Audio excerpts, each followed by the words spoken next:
How's it, everybody? This is the first story about the smoke detectors. So, like I keep saying, things started happening immediately when we get here. Um, One of the main things is the smoke detector. And apparently it's fairly common. They randomly go off for a lot of people. Um, so, I had heard it a lot. We had heard it a lot, but they used to go off in the middle of the night.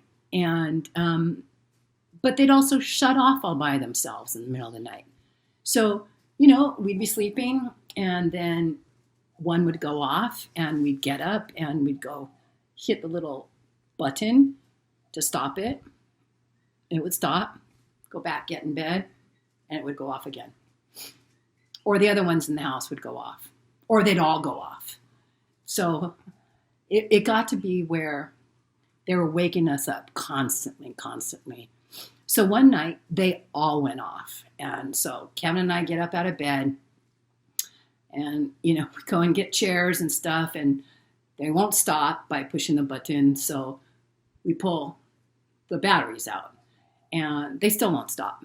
So Kev's trying to, detach them from the ceiling because they're electrical too. They're connected to the electric.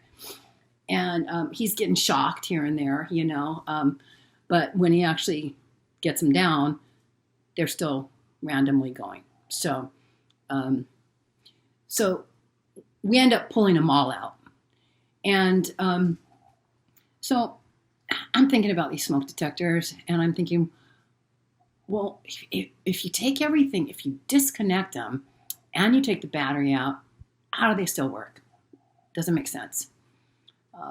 So one day, but I'm thinking, okay, is this tied to all the spirits that are in the house? Because they've done all kinds of interesting things. So, could be. But another thing was, I thought maybe it has something to do with the property that we're on. And I know the property's been cleared, but I know that the perimeter of the property, you can see the lava, you can see the old flow, and it's pohoihoi, so you see all the ribbons. And so I think, well, does everything that's going on have something to do with the property? Could, maybe. So, but the one thing I wanted to be sure of was that I understood exactly the function of the smoke detector. And I know, but I just wanted confirmation. So I take this thing, one of them, and I go up to the firehouse that's not too far from our house. And I pull up, and this big holly guy comes out. And he sees me with the smoke detector, and this was funny. He was obviously new from the mainland. But really super nice guy, trying to be helpful and everything. I'm not making any comments on race or anything like that. It's just he wasn't from here. So I'm telling him, okay, if this happens and you pull it out and you disconnect it, it should stop, right? That's the way they work. And so he goes on to tell me how they work. Well, it's going to start beeping. It's going to beep, beep. And you got to take it out. You got to replace the battery. I said, yeah. No, I know how they work. But what I'm saying is they're not supposed to work if they're taken from the source, right? And he goes right back into how they work. So in the meantime, and I don't want to bring up any of the spirit stuff that's happening. All I want is confirmation on how this thing works. In the meantime, a local guy comes out. And he's like, hey, what's up? What's going on? And he sees the smoke detector. And so, I tell him why I'm there. He's like, oh. And so I start to tell him the stuff that's happening in the house. And so basically what I want to know, I know what it is, but, it's like I always look at every possibility before I say it's spirit stuff. I always look at every possible earthly possibility. So I'm telling him what's happening. I'm telling him the stuff that's going on in my house. And so he's listening, but he's doing this. And then the chief pulls up in the meantime, and he sees us all in front, and he comes up and he's like, "Hey, what's going on? How's it? What's happening?" So he comes in sort of in the middle of the whole conversation of what's going on, and he's just listening and everything like that. And so I'm talking to him about the spirits in the house and how they're triggering these things.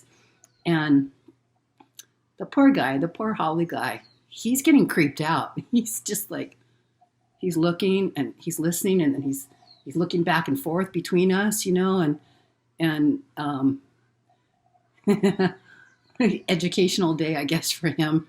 And so anyway, so I finish up what I'm telling him, and the first local guy goes, "Oh, Sistah, you get one ghost." And I was like, "Yeah, I know. I got several, And so, and then the chief, he's like, "Yeah, oh, yeah, for sure, you get one ghost." And so while I'm there, I'm like, "Okay, well, let me ask you while I'm here. Let me ask you about the flow here, the lava flow here. 1800s, somewhere around there." And they're like, yeah, about there. And I said, "Okay, so before this subdivision came up, was it inhabited? Did anybody live here?" And they're like, "Oh, I don't know. And I said, "Okay, because I live a block from the beach, so, I don't know, I'm thinking maybe activity to the water or something, fishing, gathering, whatever. I'm thinking along those kind of terms, that maybe people lived in this area for that." So they don't know, so the chief says to me, he's like, I said, okay, right on. Thank you. I appreciate all the information. Thank you. And so before I leave, the chief goes, "You better get one kahuna. You better get your house blessed." And the other local guy's like, "Yeah, you better get one kahuna." And I was like, "Okay, I will. And so, but the poor Holly guy, he's just like, he's probably thinking, well, I don't know what he's thinking, what's with the locals and all the spirit stuff, I don't know what he was thinking. But so I leave, and I think, okay, let me just check one more thing. So I call up the property manager, and I ask her, I said, "Did anybody die in this house?" And she said, "No. She said, the owner lives on the mainland, and a friend of his that lived here, he was going to live here and take care of the place. And then the owner was going to be able to come back and forth and stay, but the house would be taken care of." The thing was, before the house was completed, that man passed away. But he didn't pass away in the house. And so I said, "Okay, well, did anybody pass away, or was anybody killed on the property?" She said, "No." And so I said, "Okay, one more thing. I know that the house was rented out for about 10 years prior to us coming. Did any of those people die in the house?" And she said, "No." And so I said, "Okay." So I explained to her about what was happening with these, not the whole thing about what was happening in the house, but the thing about the smoke detectors. So she said, "Okay, well, you got to have the smoke detectors, so I'm going to send an electrician." So I said, "Okay." So a couple of days go by.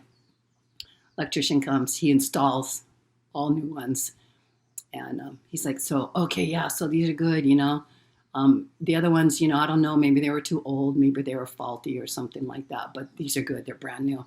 So you shouldn't have any more problems." And I was like, "Okay, cool." And I'm thinking, yeah, you don't know the house, But I'm like, "Okay, cool. Right on. Thanks." And then, yeah, I don't know, a few nights later, they all go off again and the whole thing starts all over. So we end up just pulling them all down. Actually, I ended up pulling them down because another incident happened that was when somebody had passed away. So, and that's a whole nother story altogether. But that's the first story of the smoke detectors. So, If you liked it, please like it and share it. And thanks for watching. I appreciate it. Aloha.